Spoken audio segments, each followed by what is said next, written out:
to... Okay. Is it recording? Okay, it is. And I'm going to go to my remarks. All right, you can go ahead and get started whenever. First off, I thank everyone for being here today. Today's forum is a follow-up to a Zoom discussion from about a year and a half ago, where we learned about Integrity First for America's important work to hold white supremacists and hate organizations responsible for the violence in Charlottesville, Virginia 4 years ago. Now IFA's legal action against these extremists is coming to trial on October 25th, so I thought it would be important to update ourselves on where things stand. The violence that descended on Charlottesville in 2017 was no accident. Rather, it was the result of months of planning, and it was just a preview of the extremist terror that has followed. Integrity First for America, in partnership with a world-class legal team, is uniquely taking on this violent movement and holding them accountable in federal court for the violence they caused in Charlottesville that resulted in the death of Heather Heyer and injury to many more. Report after report underscores the urgency of combating white supremacy and violent extremism in America, which makes IFA's work all the more critical. I'm joined today by IFA Executive Director Amy Spitalnick, who will discuss this landmark lawsuit and the fight against violent extremism. But first, here's a little bit about Amy. Amy joins IFA with extensive experience in government, politics, and advocacy, including as Communications Director and Senior Policy Advisor to the New York Attorney General, Communications Advisor and Spokesperson for the New York City Mayor, and Communications Director in the New York State Senate. She has also worked on a number of federal, state, and local campaigns and advocacy organizations. Amy frequently appears in national media and has been awarded a number of fellowships and honors, including being named a Women in Power Fellow at the 92nd Street Y, Truman National Security Project Fellow, and a City and State 40 Under 40 Rising Star. Amy graduated from Tufts University. But before we welcome Amy onto the screen, we're going to show a brief video to take us back and remind us what happened in Charlottesville. As you can imagine, it has some disturbing images and sounds.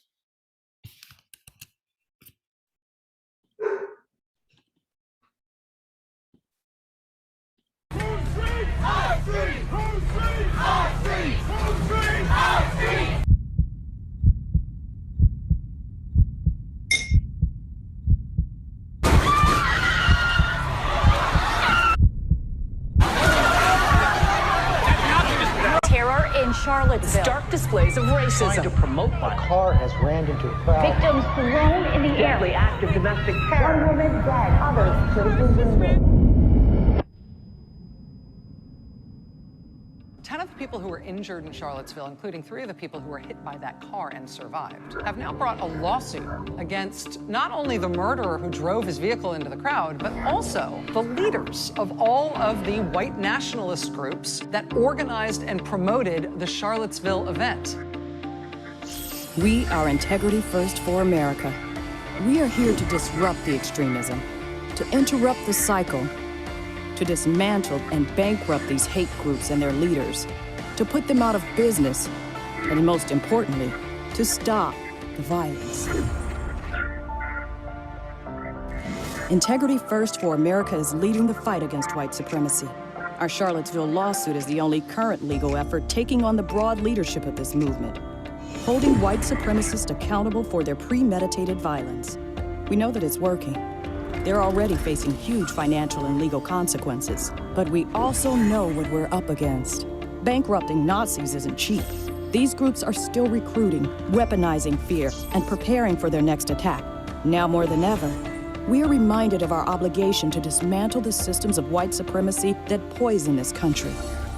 Turn your outrage into action, because hate has no place here.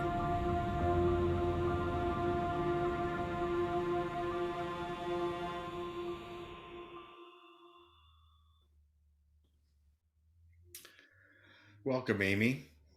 Thank you so much, Bryan. and thank you for joining us today. I know you're very busy these days, especially with the trial coming up. So I'm especially appreciative of your taking your time. My pleasure. Thank you so much for having me. I'll just dive right into it. I have a few questions, and I'll start with, first, just take us back to 2017 and describe what actually happened in Charlottesville. Absolutely. I think, that video, no matter how often I see it is a really jarring reminder of just how horrific that weekend was.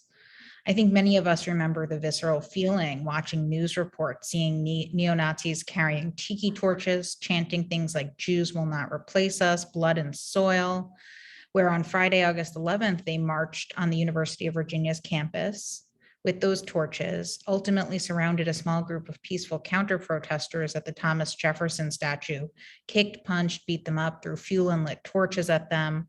One of our plaintiffs, an African-American undergrad at the university, said he thought he was going to die that night. And nearby, an interfaith gathering had to shelter in place. It was so unsafe outside their doors. The next day, Saturday, August 12th, I think we all know how the day ended and the car attack that killed Heather Heyer and injured so many others. But it's important to understand that it was truly a day and a weekend of violence. It was a Saturday, and so the synagogue in downtown Charlottesville was observing Shabbat and holding services. These neo-Nazis and white supremacists this time marched on downtown under the guise of protesting the removal of a Confederate statue, and surrounded the local synagogue, chanting things like Sieg Heil, carrying semi-automatic weapons, and talking in their online chats about, quote, torching those Jewish monsters. The violence, of course, continued throughout the day. They charged a line of interfaith clergy that were peacefully counter-protesting white supremacy, including one of our plaintiffs, Reverend Seth Wispelway, who you might have seen in that video. And the day culminated, sadly, in the car attack that killed Heather Heyer and injured many of our plaintiffs. You also saw in that video folks like Marcus Martin, who's central to that Pulitzer-winning photo of the car going through the crowd. He's quite literally sprawled across the back of the car. And so what's important to understand is that the violence that weekend 4 years ago was no accident. Rather, it was planned meticulously in advance on social media and on other forums, but particularly on a site called Discord, a social media site used by video gamers to communicate. And these extremists discussed every detail in advance, down to whether they could hit protesters with cars and then claim self-defense. So that's not an accident. That's not a clash between two opposing sides. That's a racially motivated violent conspiracy. We have laws that are meant to protect against that. And it's exactly those laws that we are using in this lawsuit to hold accountable the 24 white supremacists, neo-Nazis, and hate groups most directly responsible for orchestrating that. So could you talk to us now about the case at the center of this work, Signs versus Kessler? How did that come about and why does it matter? Absolutely. I think, many of us looked at what happened that weekend and were horrified and also felt probably a bit powerless about what we could do. And certainly the cycle of violent extremism that's followed Charlottesville over the last 4 years has only reaffirmed that feeling for many. I know for me, I feel that sometimes. What's unique about this case is that it uses some of the few tools private individuals have to take action against other private citizens who undermine their civil rights. And so within days of the violence in Charlottesville, our team was on the ground meeting with folks, including Reverend Wispelway, Liz Signs, who was a second-year law student at the time, Marcus Martin, who I mentioned, his then fiance, now wife Marissa Blair, both of whom were injured in the car attack, and so many others. And as we talked to these plaintiffs and as details came out, including some leaked social media chats that illustrated how well planned the violence was, it was very clear that there was a case here, and that specifically it was a case under something known as the Ku Klux Klan Act of 1871, which is a law passed 150 years ago, as the name suggests, specifically to hold accountable Klansmen and other extremists for the racist violence they wrought against recently freed slaves in the South. They would use the threat of violence, these racist violent conspiracies, to try to scare recently freed slaves off from using their recently won 13th, 14th, and 15th Amendment rights. The law has been used a number of times since, including during the Freedom Rider era, but I don't want to suggest it's used very, very frequently in this country. I think it's a tool that sadly comes out at moments of rising racist violence. And that is sadly the moment that we're in. The fact that this 150-year-old statute is newly relevant in the year 2021 is a sad testament to the moment we're in, but I think also provides to me some hope, some confidence that our system has tools to deal with this. We just need to use them to fight back. It's not a perfect system by any means, but we have tools and we can use them, and that's what this is about. And so within 2 months of the violence, our team, our plaintiffs, our incredible Charlottesville community members who were injured, filed this lawsuit against the 24 leaders and hate groups responsible for the violence. As we know, there were hundreds and hundreds of extremists in Charlottesville. This specifically takes on the people who really orchestrated what happened, the ringleaders, the planners, the organizers. It has been a long road. It has been 4 years since we filed suit. We are scheduled for trial on October 25th, just 4 weeks away, finally, after 4 years of litigating this case. And while it has been a long road, we've been heartened by by the progress along the way. It's not like these defendants have not begun to face accountability and justice, even as we wait for trial to begin. Many have faced large sanctions and other penalties. Richard Spencer, one of the leading neo-Nazis in this country, called it financially crippling. And even just in the last few days, we've won huge evidentiary sanctions against some key defendants. And so it's been heartening to see those wins even before trial. When we go to trial next month, we can win huge financial judgments against these defendants from a jury. And I think the power of a jury verdict from a Charlottesville jury is equally important as the judgments themselves. But by winning these judgments, we can effectively bankrupt and dismantle these leaders and these hate groups and make sure that they both can't operate in the ways that they have, and that we make crystal clear the consequences for this sort of hate to others who might be considering getting involved with this sort of violence. I would imagine many of the defendants are people or organizations that we've heard of before. Would you care to just give us a few examples?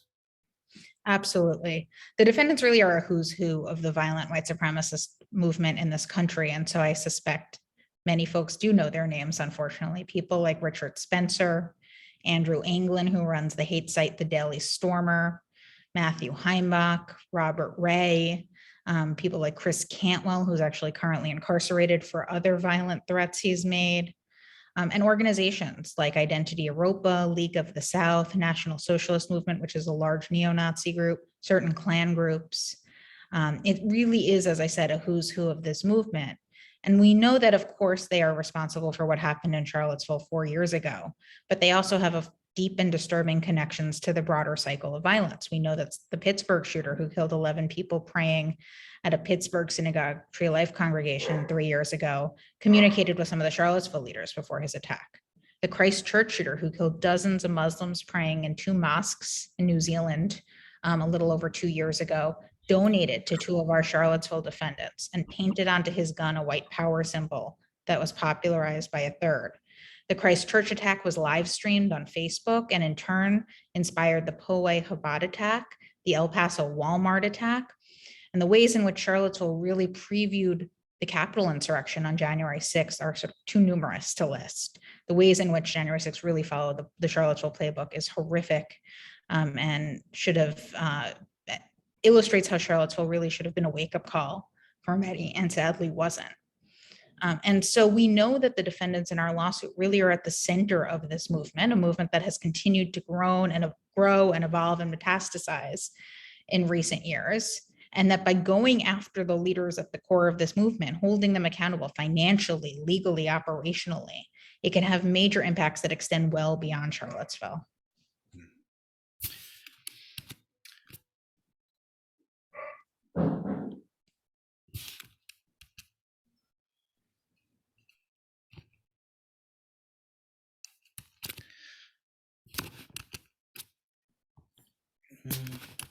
Sorry, I'm getting my questions organized again here.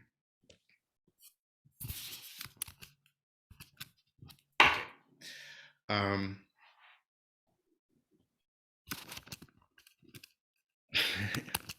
Sorry about this. Okay. Talk to us a little bit about the plaintiffs, the legal team, and what you've been facing. Absolutely. So I'll start with the legal team. We at Integrity First for America are financially supporting this case, but this case is possible because the legal work itself is being donated. And we estimate that legal work to total probably well over $25 million by the time trial is through.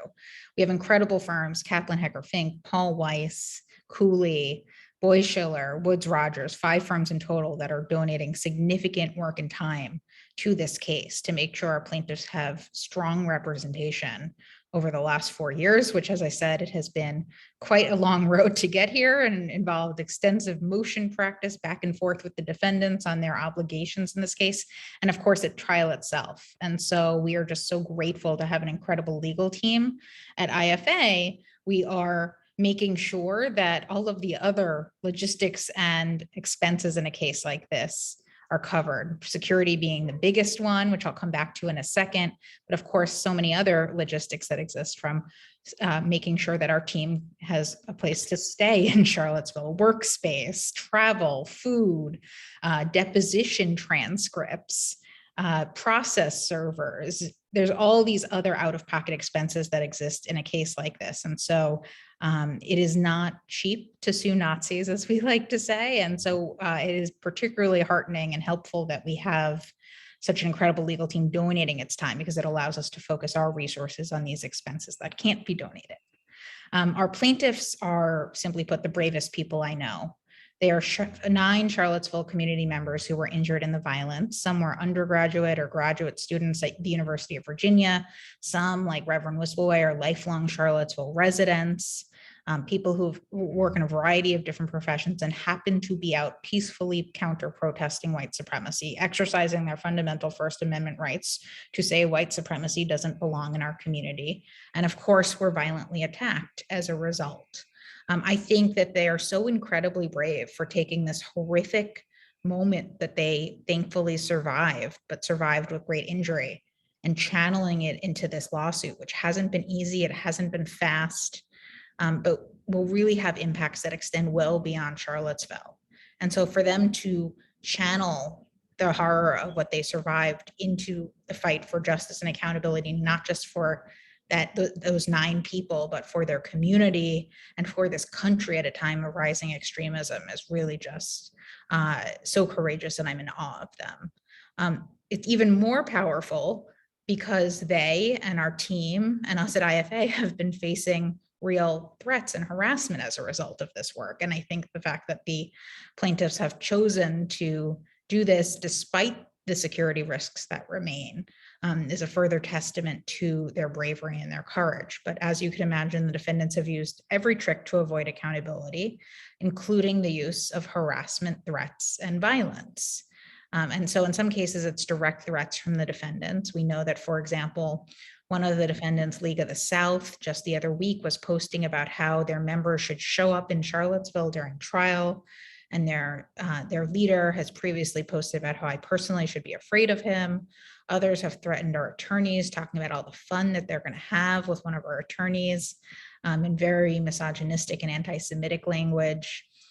Equally concerning to the defendants' direct threats, is their ability to use social media to inspire others to action, to encourage their followers to harass, threaten, or take action against us.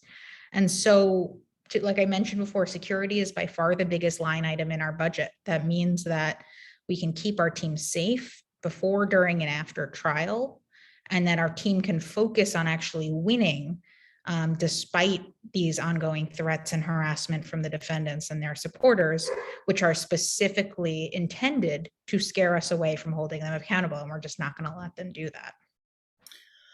So I guess it would be fair to say that everybody involved on your side of this is living with this every single day. It is something that is very much a part of our day-to-day lives. I'm not sure any of us necessarily expected it when we all watched what happened in Charlottesville, but I think it's sadly just the reality of this movement and the extremism that has really grown over the last few years in this country. And I think it only affirms the importance of holding them accountable. Right. Now, with the trial coming up, we'll of course anticipate a favorable verdict here. But I would imagine that's not going to be the end of this work. And so I wonder if you've thought at all about,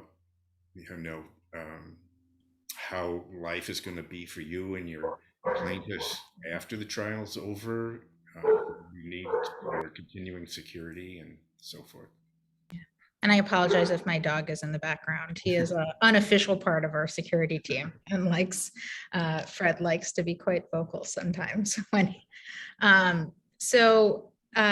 think you're right. We obviously are very hopeful that we will win a strong jury verdict at trial this fall. Part of our work in the aftermath of trial, assuming we win that verdict, and as I said, we are going in with a number of evidentiary sanctions, default judgment, other measures in place that will really make things even stronger for us as we sort of head into trial and lay out our case to this jury. Of course, if and when we win that verdict, we will then need to follow the defendants around probably for the rest of their lives in some regard to collect on those judgments. We're talking about potentially multi-million-dollar judgments here.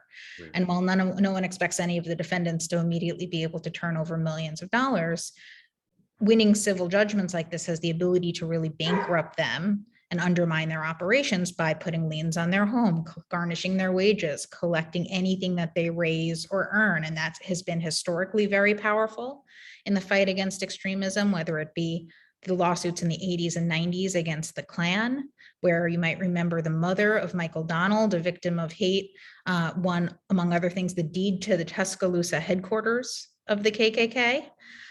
It's also been very effective in other circumstances, including, for example, in the 90s against far-right extremists who were targeting reproductive health clinics. And so we know that civil litigation, civil judgments like this can be enormously effective, but of course it requires us to stay on top of collecting them, which our team is prepared to do. And I know all of us are so personally invested in this, we will. I also think that this case will, of course, have enormous impacts. It has had really strong impacts on the defendants and their supporters already, and winning that verdict will have even larger impacts. It's not a silver bullet, though. There's so much more work that needs to be done, not just in the litigation space, where we might consider what else can be done once we get through this trial on our own and in partnership with other organizations in the space that we frequently work with, but also in terms of our governments, not just the federal government, which has a ton of responsibility and leverage when it comes to countering extremism, but state and local governments where hate crimes are prosecuted. Just a few weeks ago, the FBI put out its 2020 hate crime stats, which showed that year was the worst year for hate crimes since 2001. And so we know that we're dealing with a crisis that manifests in a bunch of different ways. Sometimes it's in direct extremist attacks like Charlottesville or Pittsburgh or El Paso or the capital, but it's also really manifesting in more local, subtle ways with the rise of hate crimes happening in communities around this country. And so staying on top of our officials to prosecute and track those hate crimes effectively, making sure social media companies are living up to their ethical obligations and not giving a platform to extremism, where certainly some of these algorithms have only further allowed extremism to grow and spread. So there's so much that needs to be done. We're very optimistic about this case and about the impact of this case well beyond Charlottesville, but on this movement. However, there's also so much more, and we are prepared to look at where those gaps continue to exist in the coming years, and hopefully jump in wherever we can be helpful. So Integrity First for America wasn't formed simply to bring this case to trial. You've got an ongoing mission. So it's the 2017 to 2020 was a hard time in this country, as I know many people know. And in 2017, it was I would say 2021 is still a hard time in this country, but for somewhat different reasons. And in 2017, it was very clear that there were significant gaps in federal enforcement of civil rights laws and bringing cases against those who undermine our civil rights. So IFA was originally conceived of to help fill that gap, to support cases like this that perhaps in a different era, the Department of Justice might pursue. Mm-hmm. We now have a different DOJ that is actively pursuing civil rights, domestic extremism cases with vigor. There are 600 people who have been indicted related to January 6th. We know in general, the caseload related to domestic extremism, I think, has doubled over the last year, the FBI recently reported. So we know that there's now actual work happening in Washington at a much greater scale than it was about a year ago. Yeah.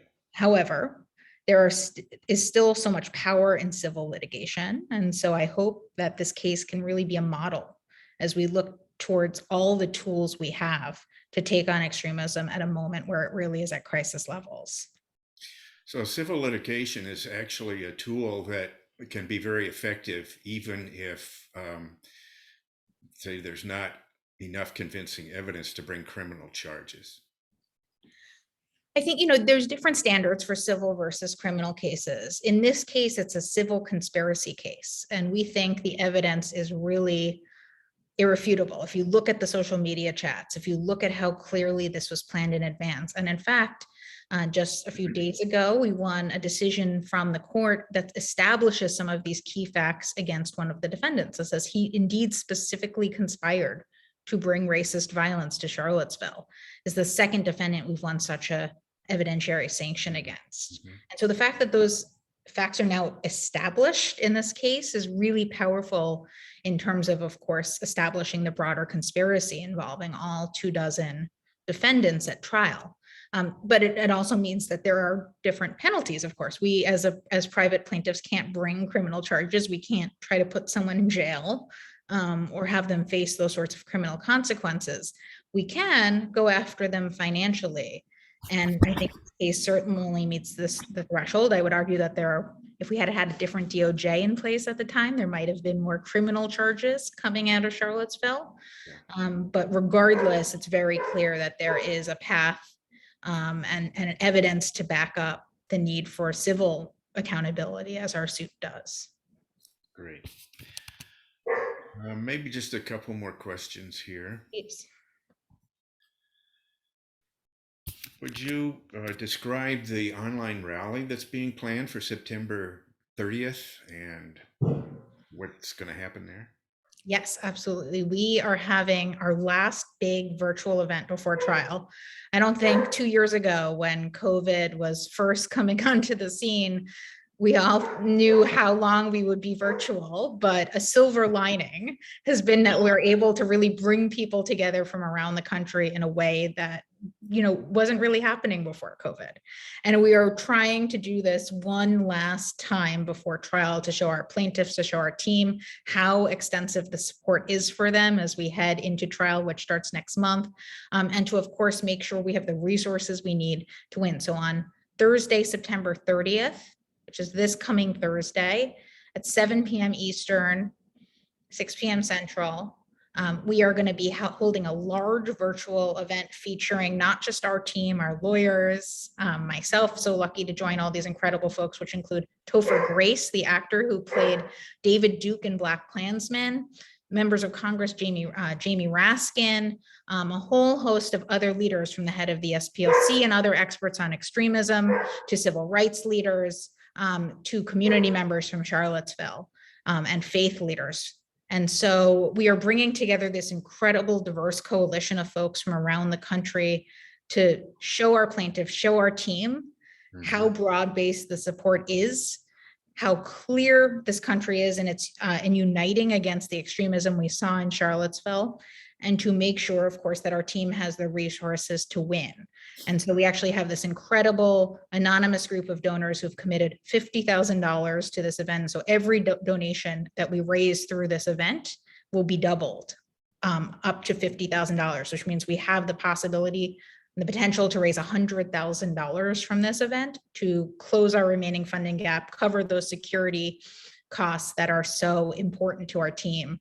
And I also think this will be a fun way to do that, in that we're going to have friends from around the country rallying around this effort, including, like I said, folks like Topher Grace and other high profile people who we're so honored to have be a part of this effort.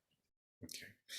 Are there any other things that we here could do to assist in this effort? Spread the word. If you are inspired hearing about this case, you can go to integrityfirstforamerica.org, where you will see right on our homepage the invite to the September 30th event, where if you so choose to donate, you can do so and know that it directly supports those security and other trial related expenses that are so crucial to our team. And there's also a toolkit on our website, an activist toolkit that you can use to share information about this case on social media.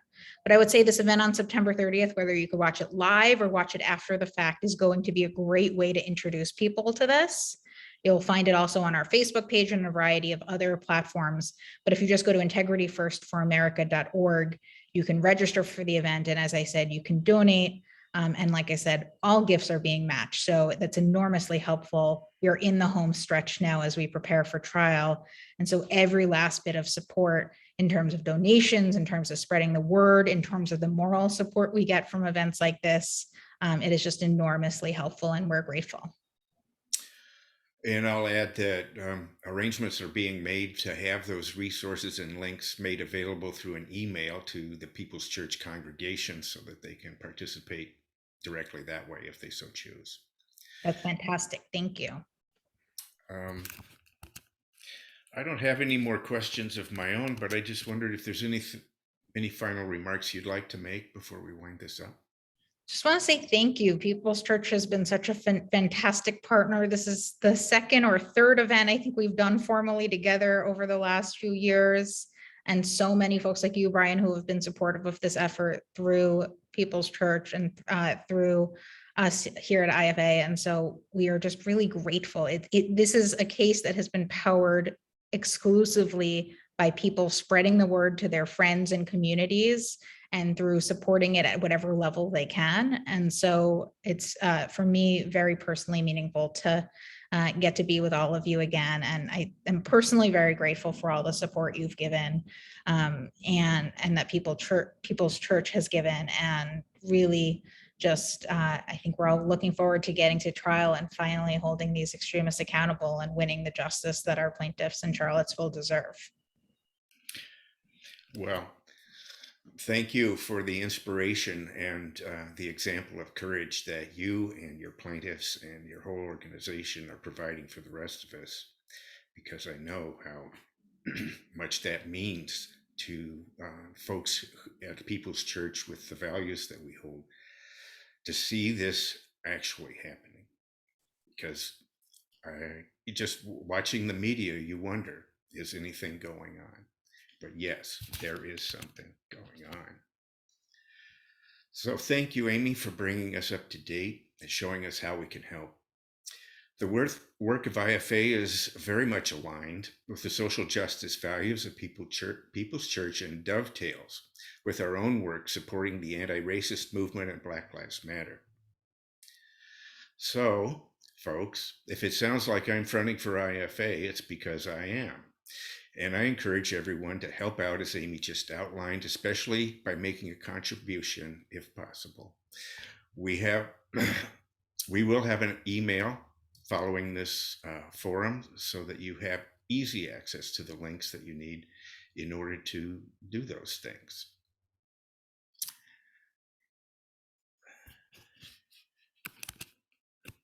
So, Amy, I think with that, we can let you go. And thank you again. No, thank you. That was great. I am really looking forward to the day where we could do this in person. Yes, I am due for a visit, and in COVID times, it has been long delayed. And so my hope is that after trial, it will be safe enough to do something in person, maybe when the weather warms up a little bit in Cedar Rapids next year. Yes, well, you do have a personal connection to People's Church. Maybe not everybody's aware of that. You're being married to Dan Patterson, son of Rich and Manny Patterson, longtime members here. And Manny's our current president. So yes. Thank you again. And thank you.